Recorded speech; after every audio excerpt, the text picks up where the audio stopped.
जय श्री राम।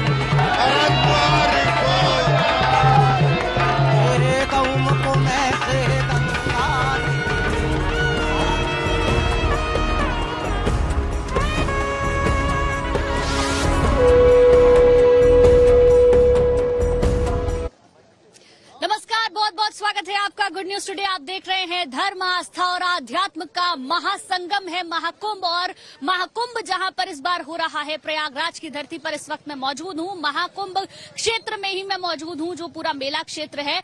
आप इन तमाम श्रद्धालुओं की इस भीड़ को देखकर अंदाजा लगा सकते हैं कि आस्था का सैलाब किस कदर यहां पर उमड़ा है। आज पहला स्नान होना है, कल शाही स्नान होगा। और ये जो तमाम लोग हैं, इनके हाथों में आप बैग देखेंगे, इनको नहीं पता कि इनको कहाँ रहना है, रहने की व्यवस्था कहाँ पर होगी, इनको नहीं पता। लेकिन आस्था इनकी सबसे ऊपर नजर आती है। अपने घरों से निकले हैं, और हो भी क्यों ना, क्योंकि 144 साल बाद ये मौका आया है। 12 के जब कुंभ लगते हैं और जब इस तरीके से वक्त बीत जाता है, महाकुंभ लगता है 144 साल बाद। जो मौका आज आया है, इसकी शुरुआत आज से होने जा रही है और 45 दिनों तक ये महाकुंभ का महापर्व प्रयागराज में संगम नगरी में होगा। त्रिवेणी संगम पर ये तमाम श्रद्धालु स्नान करेंगे, जहां गंगा, यमुना और अदृश्य सरस्वती का मिलन होता है। और ये तमाम लाखों करोड़ों श्रद्धालु जो इन 45 दिनों में यहाँ पर पहुंचेंगे, वो गंगा में स्नान करेंगे। अब चलिए ये देख लेते हैं कि महाकुंभ क्यों इतना खास है, क्यों माना जा रहा है कि इस बार का महाकुंभ, देखिए शंखनाद के साथ शुरुआत भी हो चुकी है। ये कुंभ मोदी और योगी का कुंभ है, ये युवाओं का कुंभ है, ये आस्था का कुंभ है, आस्था का कुंभ है। ये इतना सुंदरता कुंभ, ये युवाओं का कुंभ है। इस सुंदरता से पता लगता है ये कैसा कुंभ है, ये योगी का कुंभ है। ये एक बार शंखनाद, शंखनाद।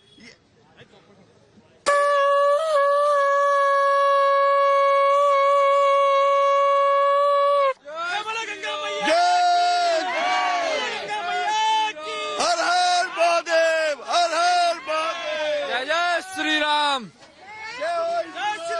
तो देखिए शंखनाद के साथ महाकुंभ की शुरुआत हो चुकी है। क्यों महाकुंभ इतना ज्यादा खास है, आइए उससे जुड़ी एक रिपोर्ट आपको दिखा देते हैं। श्री राम।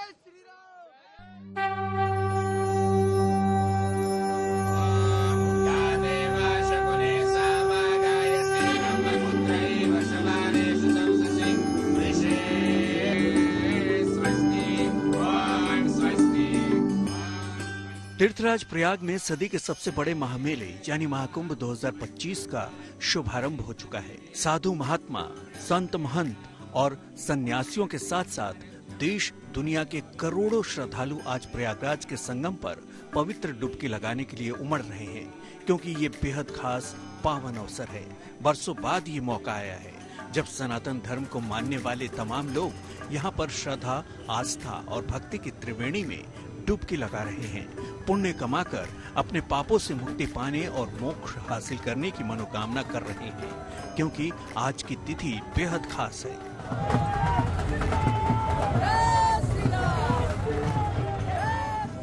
आज पौष पूर्णिमा है, जब महाकुंभ का पहला स्नान हो रहा है। आज पौष महीने के शुक्ल पक्ष की अंतिम तिथि है। खास तौर से पौष पूर्णिमा पर गंगा स्नान अत्यंत शुभ माना जाता है। पौष पूर्णिमा से ही प्रयागराज में महाकुंभ की शुरुआत हुई थी और कल से माघ का पवित्र महीना शुरू हो रहा है। माना जाता है कि इसमें संगम पर स्नान से सारे पाप धुल जाते हैं। यहाँ महाकुंभ का जो क्षेत्र है वह विशेष रूप से गोस्वामी दास जी महाराज जी भी इसका बहुत संकेत किया रामचरितमानस में कि माघ के महीने में कुंभ लगता है। माघ मकर रविगति जब होई, तीरथ पति आव सब कोई, मज्जन कर फल पेखिए तत्काला, काक होई पिक बकौ मराला, दरस परस मज्जन अरुपाना, हरिय पाप कह वेद पुराना। तो इस पापाक्षय के लिए भी बड़ा स्थिति है।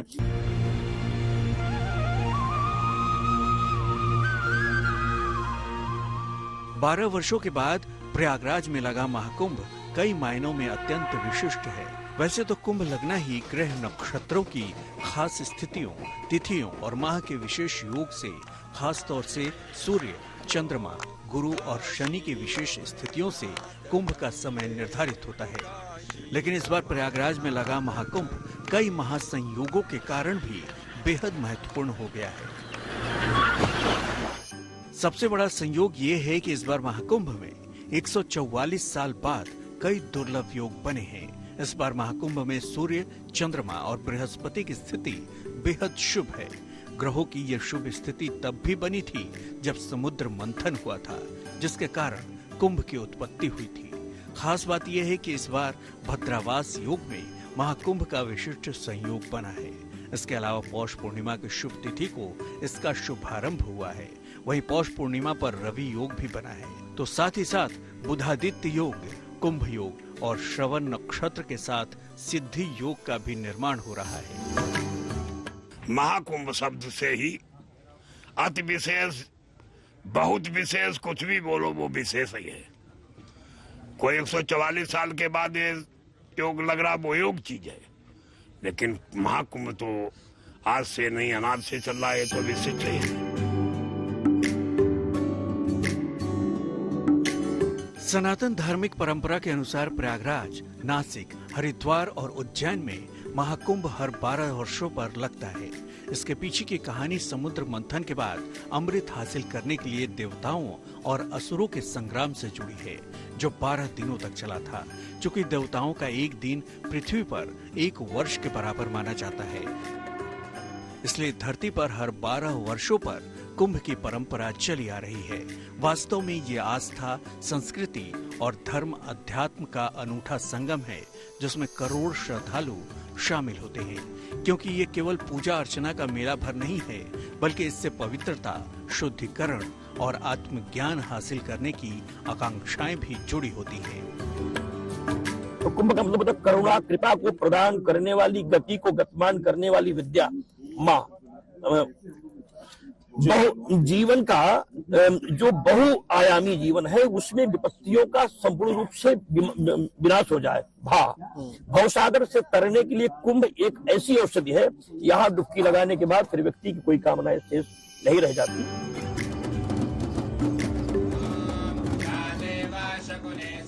इस बार लगा महाकुंभ इस मायने में भी खास है, क्योंकि माना जा रहा है कि करीब 45 से 50 दिनों तक के इस महा आयोजन में देश दुनिया के 40 से 50 करोड़ श्रद्धालु और साधु संत भाग ले सकते हैं। लोगों की सुविधा और सुरक्षा के लिए इस बार प्रयागराज के महाकुंभ में व्यवस्थाएं भी बेहद खास की गई हैं। विशेष रूप से इस बार कुंभ को डिजिटल बनाया गया है, ताकि जरूरी जानकारियों के लिए लोगों को इधर उधर भटकना न पड़े।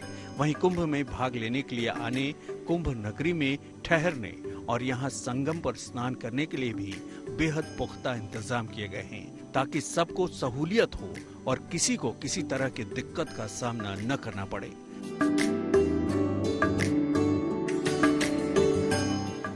Report, good news today. देखिए, आपने रिपोर्ट में देखा महाकुंभ क्यों इतना खास है। महाकुंभ सिर्फ स्नान तक सीमित नहीं है, ये सांस्कृतिक और आध्यात्मिक सबसे बड़ा उत्सव है, जिसकी अलौकिक छटा इस वक्त प्रयागराज में देखने को मिल रही है। दूर दूर से आने वाले लोग हैं जो अपने सामान को लेकर, अपने झोलों को लेकर बस आ गए हैं। उनको नहीं पता कि वो कैसे रहेंगे, यहाँ पर कैसे उनकी गुजर बसर होगी, क्योंकि ऑलरेडी होटल्स वगैरह सब फुल हैं। रैन बसेरों में ये आश्रय लेंगे, लेकिन आस्था इनकी सबसे ऊपर नजर आती है। कुछ लोग भी हैं मेरे साथ, उनसे बात करने की कोशिश करूंगी। कहाँ से आए हैं? बालाघाट जिले से आया हूँ। मध्य प्रदेश का नक्सलाइट जिला है। 3 स्टेट मिलते हैं, छत्तीसगढ़, महाराष्ट्र और मध्य प्रदेश। कैसा लग रहा है यहाँ पे? यहाँ आने के बाद जितनी तारीफ की जाए योगी जी की और मोदी जी की, उतनी कम है। सब आस्था कितनी नजर आ रही है? आस्था कितनी नजर आ रही है? बहुत, एकदम सब में, बड़े छोटे सब। आप लोग कहाँ से? इधर आ जाइए प्लीज। हम मैडम प्रयागराज से ही हैं। सतीश राजो जयत प्रयाग। यह प्रयाग महाकुंभ न केवल दिव्य है, भव्य है, बल्कि यह सुरक्षित और सुव्यवस्थित महाकुंभ भी है। मुझे ये बताएं, अगर आप प्रयागराज से हैं तो आपने कई कुंभ देखे होंगे, तो ये वाला कुंभ कितना अलग है, कितना भव्य और कितना बड़ा है? मैंने कई कुंभ देखे हैं मैडम, ये मेरा तीसरा कुंभ है, लेकिन 144 वर्षों बाद पड़ने वाला यह महाकुंभ बहुत दिव्य, बहुत भव्य और बहुत व्यवस्थित है। सारी दुनिया इसको देखने के लिए लालायित है और हम प्रयागवासी जो है इसको यहाँ आने वाले लोगों के स्वागत के लिए भी बहुत उत्सुक हैं। मैं ग्वालियर एमपी से आ रहा हूँ। केवल बहुत ही अच्छा लग रहा है। बोलो गंगा मैया की, बोलो गंगा मैया की। हम गुजरात से आए हुए हैं। हम 14 लोगों का ग्रुप है हमने यहाँ जो व्यवस्था देखी है अकल्पनीय, अभूतपूर्व, अकल्पनीय और बहुत ही सुंदर व्यवस्था है। हम कई दफा कुंभ में नहाने गए, मगर इस दफा का जो कुंभ है वो दिव्य है, भव्य है, और इसके लिए हम पूरे प्रशासन का और सबका आभार व्यक्त करते हैं। तो एक जयकारा हो जाए, बोलो कि जय हो, जय हो, जय हो, हर हर महादेव। ये जो कुंभ है दिव्य है, भव्य है, इसकी छटा सबसे ज्यादा अलौकिक है। लेकिन साधु संत जो इस कुंभ की शोभा है, 13 अखाड़ों के संत जो आज स्नान करने वाले हैं, उनकी जो रौनक है वो सबसे ज्यादा अकल्पनीय होगी। जब 13 अखाड़ों के साधु संत स्नान करेंगे, वो स्नान होगा कल, क्योंकि आज स्नान है, लेकिन अमृत स्नान जो शाही स्नान होता है, जिसे अमृत स्नान नाम दिया गया है, वो कल होगा। यानी कि साधु संतों का स्नान कल होने वाला है। महाकुंभ की शुरुआत आज से है, इसलिए आज का पहला स्नान पौष पूर्णिमा के दिन होगा। देखिए साधु संतों का स्नान क्यों इतना खास है, क्यों वो दिव्यता, भव्यता देखते ही बनती है। आइए उससे जुड़ी एक रिपोर्ट आपको दिखाते हैं। हर हर महादेव।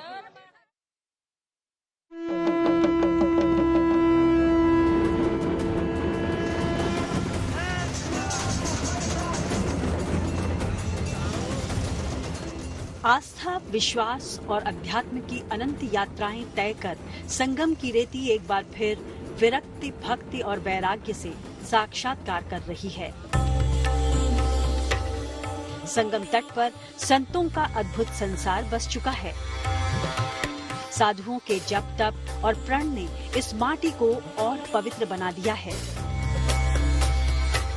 कुंभ के इस महायज्ञ में केवल मुनि और मनीषी ही नहीं, बल्कि देश दुनिया से करीब 40 करोड़ लोग पहुंच रहे हैं। ये पल अलौकिक है, अद्भुत है। इस संगम में काल की न जाने कितनी धाराएं समाई हुई हैं। सदियों से अब तक कुंभ ने सनातन की परंपरा को अपने तरीके से गढ़ा है, उसे शीर्ष तक पहुंचाया है और दुनिया की नजरों से दूर रहकर साधु संतों, मठ और मेलों ने उसे सींचा है। इसलिए कुंभ आने वालों के लिए ये संत दर्शनीय हैं और यहाँ प्रवेश करने वाले अखाड़ों का अपना महात्म्य है। इस महाकुंभ में पहुंचे हजारों की तादाद में साधु संत हैं, जिनका यूं तो कोई ठिकाना नहीं। वो कब कहाँ रमता जोगी बहता पानी की तरह आपको दिखाई दें, लेकिन इस एक महीने में वो इसी महाकुंभ में मिलेंगे। आप देखिए हमारे साथ एक नागा साधु हैं और नागा साधुओं की ये जो पूरी फौज होती है, ये अखाड़ों के बाहर एक लाइन से इनकी कुटिया होती है और इनकी खासियत ये है कि इनके पास ये रुद्राक्ष वाले नागा बाबा कहे जाते हैं। महाराज कहाँ से आए आप? मैं ओमकारेश्वर मध्य प्रदेश से आया हूँ। तो ये इस आपकी जो ये वेशभूषा है जिसमें इतने रुद्राक्ष आपने पहन रखे हैं, क्या है वजह? शांति मिलता है, इसके लिए पहन रखा हूँ मैं। इससे बहुत शांति मिलता है। संगम नगरी इस वक्त इसी महात्म्य को महसूस कर रही है, उसे जी भर कर जी रही है। सनातन धर्म में अखाड़ों की उत्पत्ति को आदि गुरु शंकराचार्य से जोड़ा जाता है। आदि शंकराचार्य वैदिक संस्कृति और यज्ञ परंपराओं को जीवित रखने के पक्षधर थे, लेकिन उनका मानना था कि सिर्फ आध्यात्मिक शक्ति के जरिए ही इन सनातन परंपराओं को जिंदा रखना चुनौतीपूर्ण होगा। ऐसे में शंकराचार्य ने जोर दिया कि युवा साधु कसरत कर शरीर को सुदृढ़ बनाएं और हथियार चलाने की कुशलता भी हासिल करें। तब देश के चारों मुख्य मठों की देखरेख में नागा साधुओं की एक सेना की तर्ज पर ही अखाड़ों को तैयार किया गया, जहां साधुओं को योग और अध्यात्म के साथ हथियार चलाने की ट्रेनिंग भी दी जाने लगी। आगे चलकर इन्हीं मठों को अखाड़ा कहा जाने लगा। शुरू में सिर्फ 4 प्रमुख अखाड़े थे, लेकिन वैचारिक मतभेद की वजह से उनका बंटवारा होता गया। फिलहाल देश में कुल 13 अखाड़े हैं। परंपरा के मुताबिक शैव, वैष्णव और उदासीन पंथ के सन्यासियों के कुल 13 अखाड़े ऐसे हैं जिन्हें मान्यता प्राप्त है। ये 13 अखाड़े 3 मतों में बटे हैं: शैव सन्यासी, वैरागी और उदासीन संप्रदाय। शैव संप्रदाय वाले अखाड़े भगवान शिव को मानते हैं। इस संप्रदाय के अंतर्गत 7 अखाड़े आते हैं। पहला है श्री पंचायती अखाड़ा महानिर्वाणी। ये प्रयागराज के दारागंज में मौजूद है। महाकालेश्वर ज्योतिर्लिंग की पूजा का जिम्मा इसी अखाड़े के पास है और ये परंपरा पिछले कई साल से चली आ रही है। दूसरा है वाराणसी का श्री पंच अटल अखाड़ा। इस अखाड़े में ब्राह्मण, क्षत्रिय और वैश्य ही दीक्षा ले सकते हैं। तीसरा है प्रयागराज का श्री पंचायती अखाड़ा निरंजनी। ये सबसे ज्यादा शिक्षित अखाड़ा है और इस अखाड़े में करीब 50 महामंडलेश्वर हैं। चौथा अखाड़ा है त्र्यंबकेश्वर का श्री तपोनिधि आनंद अखाड़ा पंचायती। इस शैव अखाड़े में महामंडलेश्वर नहीं होते और आचार्य का पद ही प्रमुख होता है। पांचवा अखाड़ा है वाराणसी का श्री पंचदशनाम जूना अखाड़ा। ये सबसे बड़ा अखाड़ा है और करीब 5 लाख साधु संत इस अखाड़े से जुड़े हैं।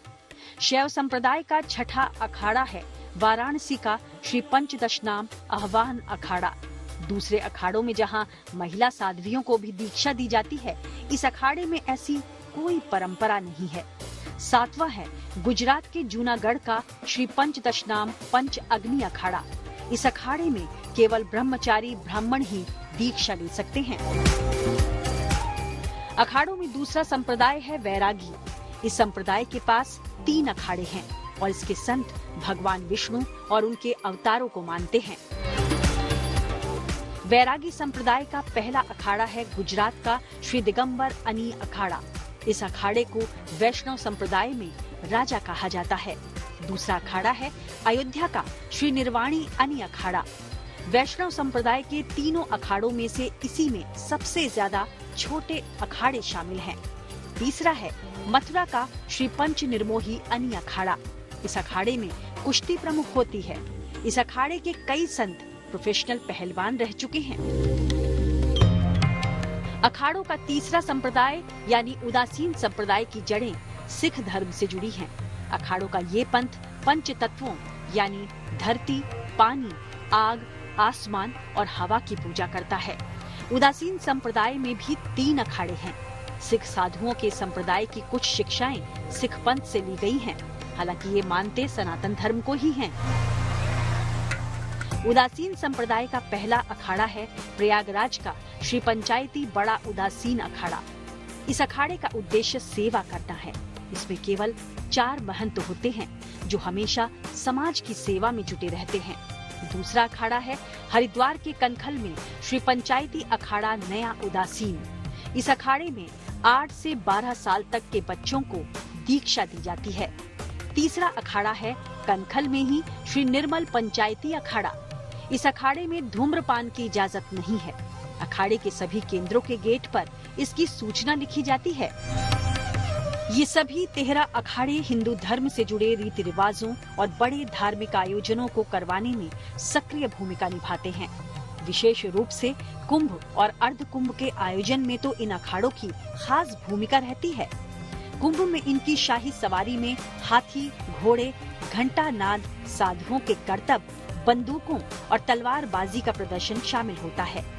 दरअसल अखाड़ों से जुड़े संतों का मानना है कि जो शास्त्र से नहीं मानते उन्हें शस्त्र से मनाने के लिए ही अखाड़ों का जन्म हुआ।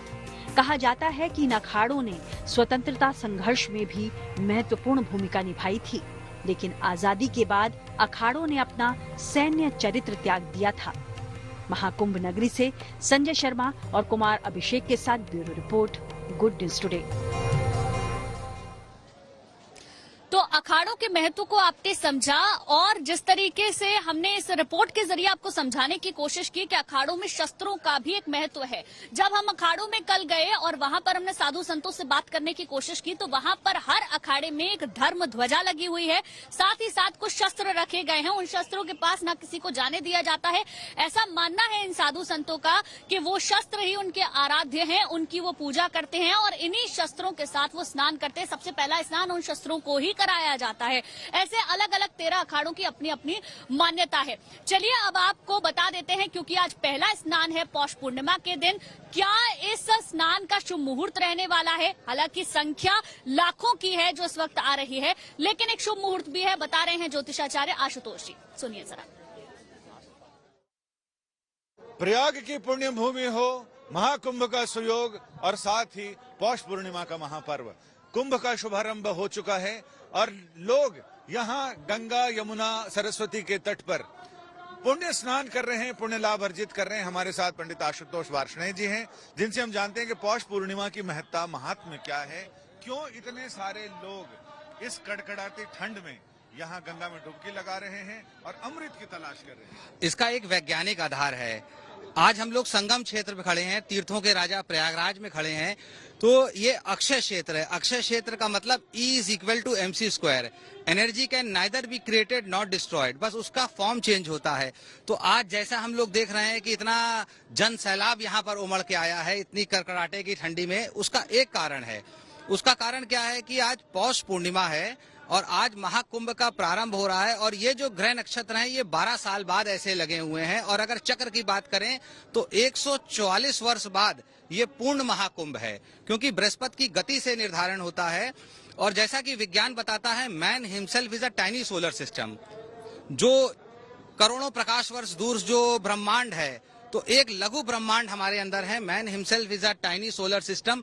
यद पिंडे तद ब्रह्मांडे तत्पिंडे, यानी कि अहम ब्रह्मास्मि, हम ही ब्रह्म हैं। तो हम लोग उसको जागृत करने के लिए, अपनी सोई हुई शक्तियों को जागृत करने के लिए संगम के त्रिवेणी तट पे आते हैं। ये अक्षय क्षेत्र है। क्यों? क्योंकि यहाँ पर 3 नदियों का संगम हो रहा है, तो उसके कारण ये अक्षय क्षेत्र बन जाता है। अक्षय क्षेत्र का मतलब यहाँ पर किया गया दान पुण्य, कोई भी कर्म जन्म जन्मांतरों तक संचित रहता है। जैसे आजकल चैट जीपीटी आ गया है, क्लाउड टेक्नोलॉजी आ गया है, तो हमारा डेटा कहाँ सेव होता है? क्लाउड टेक्नोलॉजी में सेव होता है। लेकिन ऋषि महर्षि बताते हैं, ज्योतिष शास्त्र ये बताता है कि 3 प्रकार के कर्म होते हैं। एक संचित कर्म होता है, एक प्रारब्ध कर्म होता है और एक क्रियमाण कर्म होता है। तो संचित कर्म में से जो इस जन्म में हमको मिलता है, प्रारब्ध कर्म होता है, जो हमारा भाग्य होता है।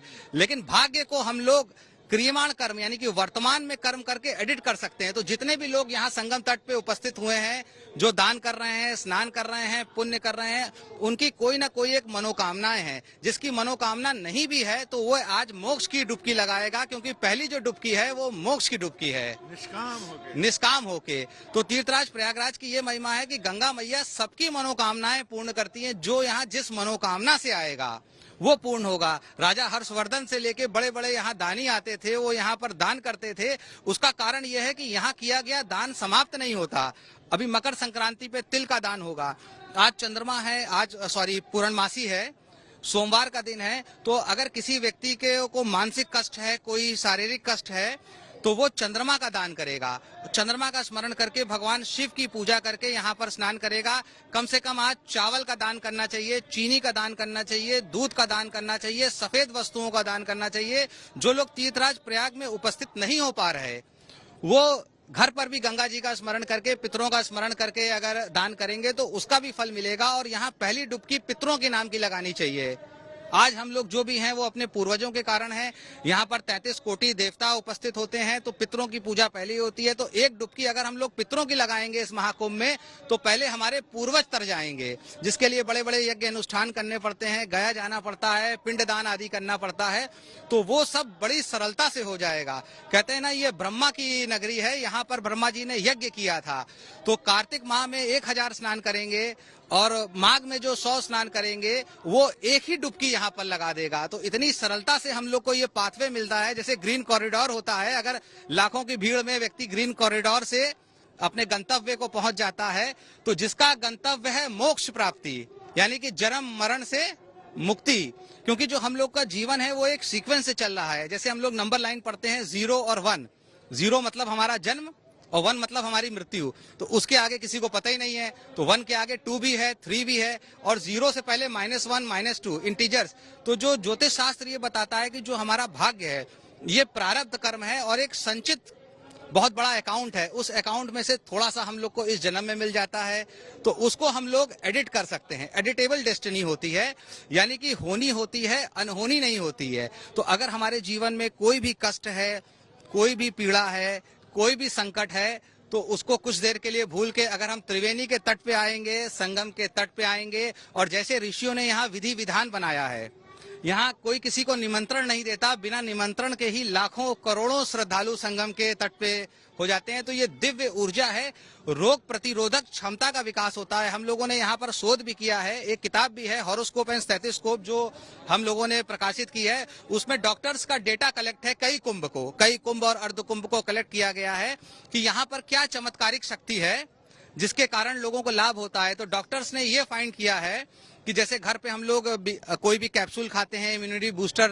लेते हैं, तो एक तरीके से Ganga ji natural immunity booster है।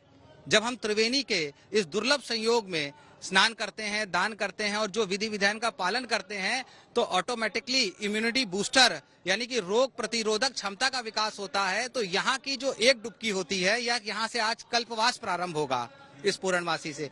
तो कल्पवास के कारण क्या होता है, 1 महीने का कल्पवास जो होता है माघ में, वो 11 महीने व्यक्ति को एक्टिव रखता है, चुस्त तंदुरुस्त रखता है। और जो महाकुंभ में कल्पवास करेगा तो वो 12 साल की ऊर्जा एक ही साल में एकत्र है। यानी ये तमाम वैज्ञानिक आधार पर ज्योतिषाचार्य ने, भारतीय ज्योतिष ने ये बताया कि वैज्ञानिक आधार पर कुंभ का महत्व क्या है, पर्व काल में किए गए स्नान का महत्व क्या है, दान का महत्व क्या है। और यही बताता है कि यहाँ आने के बाद तन की शुद्धि, मन की शुद्धि और धन की शुद्धि होती है। तन की शुद्धि गंगा में स्नान करने से, मन की शुद्धि यहाँ जाप करने से या फिर तपस्या करने से, और धन की शुद्धि दान करने से। तो बस महाकुंभ शुरू हो चुका है। आप भी यहाँ आए, पुलिस और प्रशासन के दिए निर्देशों का पालन करें, आसानी से गंगा स्नान करें और पुण्य लाभ अर्जित करें। कैमरामैन संजय समीर के साथ संजय शर्मा, तीर्थराज प्रयाग।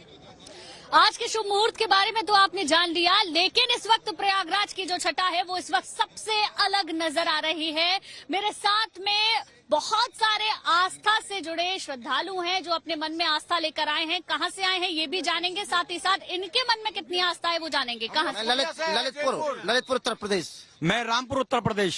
पुरुलिया, जयपुर, गढ़ जयपुर। रामपुर उत्तर प्रदेश। मैं रामपुर उत्तर प्रदेश। राजेश कुमार। ये चाहे कहीं से भी आए हो, आस्था एक ही है, भगवान भोले शंकर की। तो एक जयकारा हो जाए। बुंदेलखंड में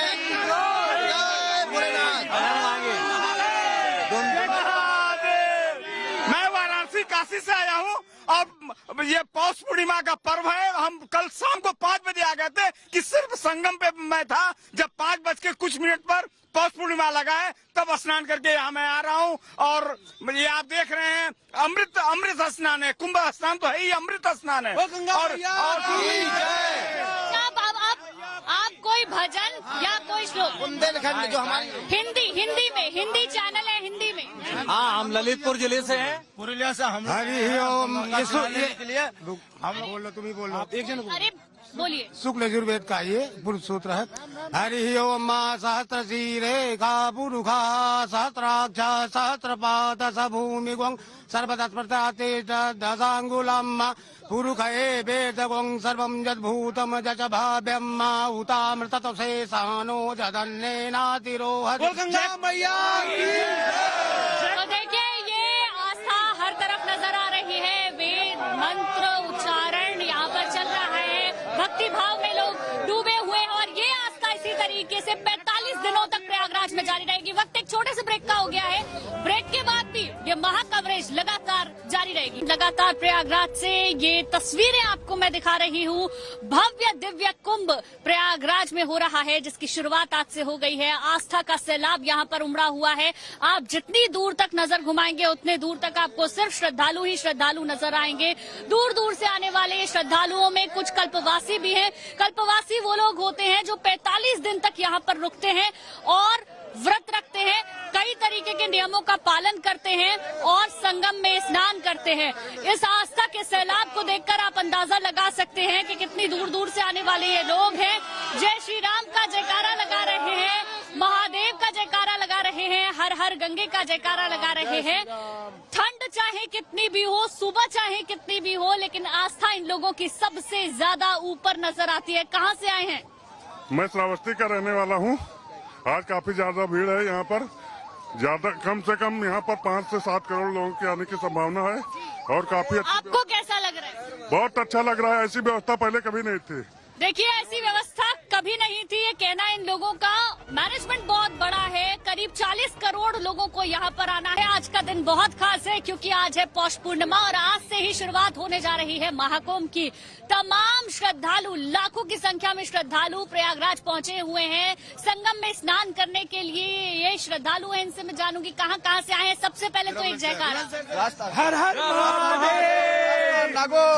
प्रयाग मैया, गंगा मैया की जय। मैं शाहजहांपुर उत्तर प्रदेश से हूँ। शाहजहांपुर उत्तर प्रदेश से हूँ। हम राजस्थान से हैं, शाहजहांपुर उत्तर प्रदेश, राजस्थान नागौर। राजस्थान से सुरेश कुमार, नगरी शाहजहांपुर, राजस्थान नागौर, बुलंदशहर से। देखिए दूर दूर से आने वाले ये लोग हैं। आज का दिन बहुत खास है। 10 कुछ खास तस्वीरें आपको महाकुंभ से जुड़ी हुई दिखा देते हैं। क्यों महाकुंभ ये खास है, क्यों इसकी छटा सबसे निराली है, क्योंकि धर्म और आस्था का सबसे बड़ा संगम है महाकुंभ। 10 तस्वीरें देखिए। साथ ही आज दिन भर हमारे संवाददाता और मैं खुद जीएनटी पर कुंभ के अलग अलग रंग भी आपको दिखाते रहेंगे। आपको बता दें, कुंभ मेला धार्मिक आध्यात्मिक अनुष्ठानों का एक भव्य आयोजन है जिसमें संगम स्नान उन सभी अनुष्ठानों में सबसे ज्यादा महत्वपूर्ण है। त्रिवेणी संगम पर लाखों तीर्थयात्री इस पवित्र कार्य में हिस्सा लेने के लिए यहाँ पर आते हैं। लोगों का विश्वास है कि संगम के पवित्र जल में स्नान करने से व्यक्ति सभी पापों से मुक्त हो जाता है और अपने साथ अपने पूर्वजों को पुनर्जन्म के चक्र से भी छुटकारा दिलाकर मोक्ष और आध्यात्मिक मुक्ति प्राप्त कर लेता है। पूरे कुंभ मेले के दौरान संगम पर पवित्र जल में स्नान करना काफी महत्वपूर्ण होता है, इसीलिए बड़ी संख्या में श्रद्धालु यहाँ पर पहुंचे हुए हैं। और आज तिथियों में पहली तिथि पौष पूर्णिमा है और आज पहला स्नान किया जाएगा। हालांकि जो अमृत स्नान है वो कल होगा, मकर संक्रांति के दिन, जिसका अपना ही एक महत्व है। आपको बताएं, इस अवसर पर विभिन्न अखाड़ों के साधु संत अपने शिष्यों के साथ भव्य जुलूस निकालकर संगम में स्नान करने के लिए पहुंचेंगे। संगम तट पर कुंभ नगरी में साधु संतों और श्रद्धालुओं के स्नान के लिए खास इंतजाम भी किए गए हैं। यहाँ करोड़ों लोगों के पहुंचने की संभावना है, लिहाजा यहाँ सुरक्षा के लिहाज से भी पुख्ता इंतजाम किए गए हैं।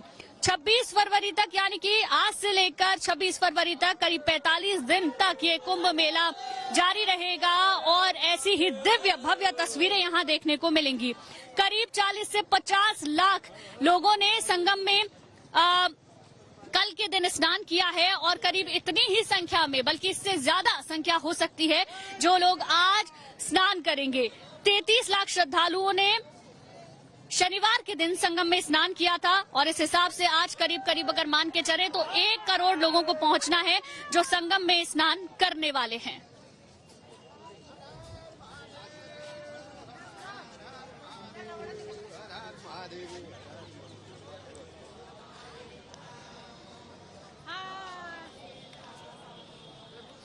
तो देखिए महाकुंभ कितना खास है, कितना अद्भुत है, ये तो आप प्रयागराज की इन तस्वीरों से देखकर ही अंदाजा लगा पा रहे होंगे। श्रद्धालु दूर दूर से यहाँ पर पहुंचे हैं और अपने अपने आराध्य का नाम पुकार रहे हैं। कोई जय श्री राम बोल रहा है तो कोई महादेव का जयकारा लगा रहा है। आइए लोगों से सीधे मैं फिर से बात करने की कोशिश करूंगी। कहाँ से हैं अंकल आप? हम प्रयागराज से, मैं उमाकांत शुक्ला, शिवसेना प्रभारी। यहाँ पर प्रयागराज से हैं? जी, हम प्रयागराज के ही निवासी हैं। कैसी व्यवस्था लग रही है? व्यवस्था बहुत अच्छी है। ये अमृत महोत्सव जो है महाकुंभ का जो चल रहा है, इसमें आशा और पूर्ण विश्वास है कि आज प्रथम दिन है, सुदृढ़ व्यवस्था है, सुरक्षित है। इसके लिए हम कहाँ से आए हैं? हम आए हैं महाराष्ट्र से, अमरावती जिला। पहली बार कुंभ में स्नान करेंगे? पहली बार कैसी लग रही है व्यवस्था? पहला मुहूर्त है आज का। ये एक मन में आकांक्षा थी कि पहले मुहूर्त पे अपना स्नान होने को होना। यहाँ आए, जो यूपी गवर्नमेंट ने मैनेजमेंट किया हुआ है, हमको समझा 2 साल से प्लानिंग चालू है, लेकिन आने के बाद में ऐसा लगा कि उसके लिए कोई शब्द ही नहीं है बोलने को। चलिए, आप कहाँ से हैं? माता जी? आगरा से बहुत अच्छा लगा भाई, बहुत अच्छा लगा। पहली बार कुंभ में पहली वाली आई हूँ। आंटी जी, मैं हूँ मथुरा से, आप हैं आगरा से, और मुझे पता है मथुरा और आगरा वाले भगवान के भजन बहुत गाते हैं, तो कोई भजन सुना दीजिए आप। राधे राधे कहना सिखा दे, कन्हैया तेरा क्या बिगड़े, मुझे राधे राधे कहना सिखा दे, कन्हैया मेरा क्या बिगड़े, क्या बिगड़े, कान्हा क्या बिगड़े, क्या बिगड़े, कान्हा क्या बिगड़े, राधे राधे कहना सिखा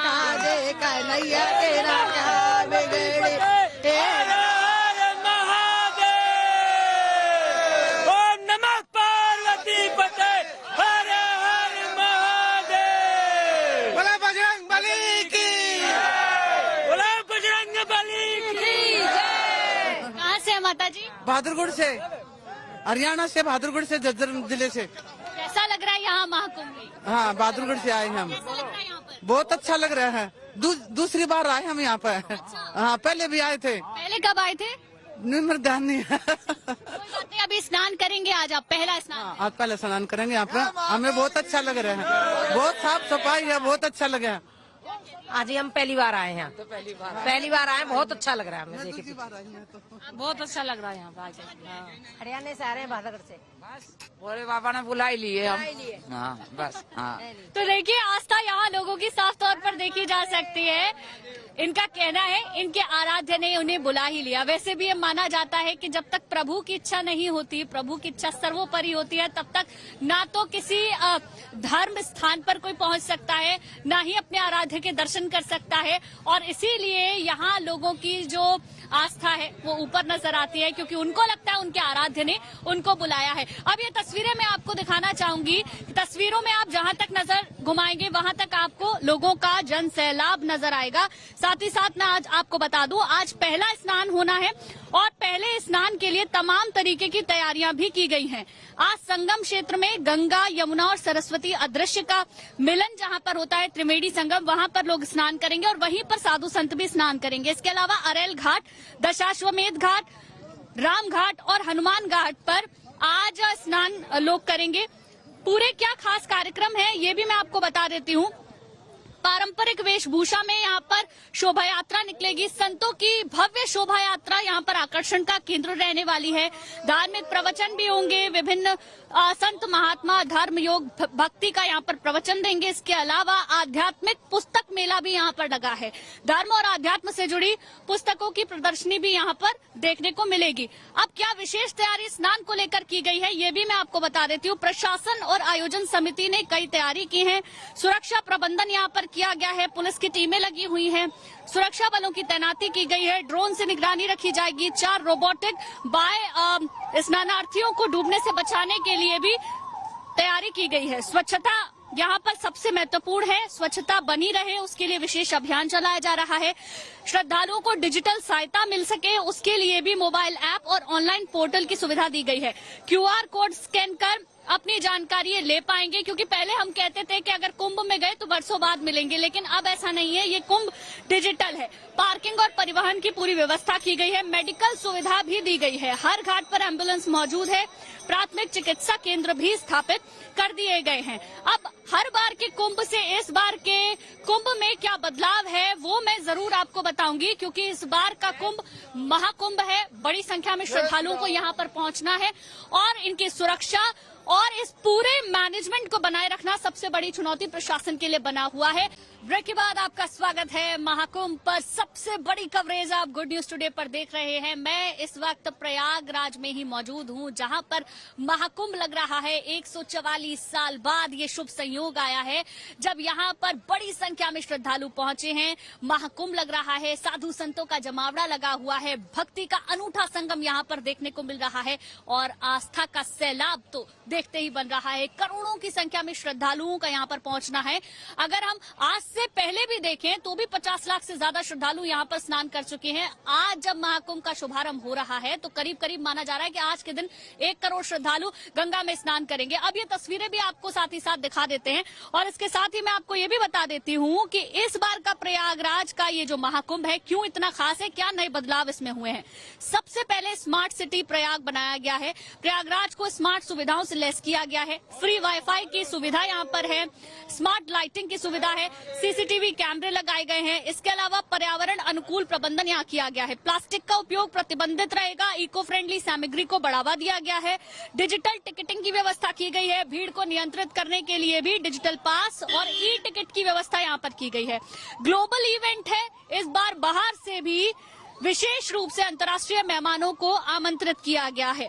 कुंभ मेले के इतिहास को प्रदर्शित करने के लिए स्थायी संग्रहालय भी यहाँ पर बनाए गए हैं। तो इस तरीके से इस बार का जो महाकुंभ है वो बहुत ज्यादा खास होने वाला है और यहाँ पर आप लोगों को देख सकते हैं। आए हुए हैं हम लोग रायपुर छत्तीसगढ़ से आए हुए हैं। हम लोग के 31 की टीम है और इस महापर्व का समागम में शामिल होने के लिए एक अद्भुत मौका मिला है। धर्म ध्वजा है श्री राम के नाम की। जी, हर तरफ जय जय श्री राम है बाकी हमारे ग्रुप। कहाँ से हैं आप लोग? हम लोग रायपुर छत्तीसगढ़ से। रायपुर छत्तीसगढ़ हाँ। से आए हैं। कैसा लग रहा है यहाँ पर? बहुत अच्छा लग रहा है, यहाँ की व्यवस्था को देख करके बहुत अच्छा लग रहा है, बहुत साफ सफाई है और हम सभी लोग बहुत खुश हैं इससे। और ये हर 12 साल में यहाँ पर हम लोग को आने की इच्छा हो रही है। हम माता कौशल्या के मायके छत्तीसगढ़ से आए हैं, जो भगवान श्री राम का ननिहाल है, और हमें बहुत खुशी हो रही है। बहुत ही आनंद है, भगवान शिव की कृपा है जो हमें यहाँ आने का अवसर मिला। छत्तीसगढ़ से हम तो देखिए, ये पूरा एक ही परिवार है, एक साथ आया है छत्तीसगढ़ से और मानते हैं कि ईश्वर की कृपा इन पर हुई है, तब जाकर ये महाकुंभ में दर्शन करने वाले हैं। कौन बचा हुआ है? किसको बोला हूँ? मैं मॉर्निंग वॉक की तरह ले रहा हूँ, बहुत सहजता से मैं ये सफर तय। कितना किलोमीटर चल लिए हैं? सबसे पहले अभी 1.5 किलोमीटर चले, 2 किलोमीटर बचा है। यहाँ बिल्कुल मायने नहीं रख रहा है, ऐसा लग रहा है हम पहला पग है और आखिरी पग है, ऐसा महसूस हो रहा है। इतनी अच्छी व्यवस्था माननीय योगी के द्वारा। 2 दिन से निकले हुए हम तो, ट्रेन ही लेट है, 11 घंटे। शुक्रवार निकले थे, आज जाके पहुँचे। हम महाकुंभ में आए हैं, लग रहा है हम कुंभ और कलश का अमृत लेने आए हैं, लग रहा है हमें इस महाकुंभ। क्या बात है, देखिए बहुत बड़ी बात इन्होंने बोल दी, अमृत कलश लेने के लिए आए हैं, ऐसा यहाँ जो लोग हैं वो मान रहे हैं। चलिए और लगातार तस्वीरें मैं आपको दिखाती रहूंगी।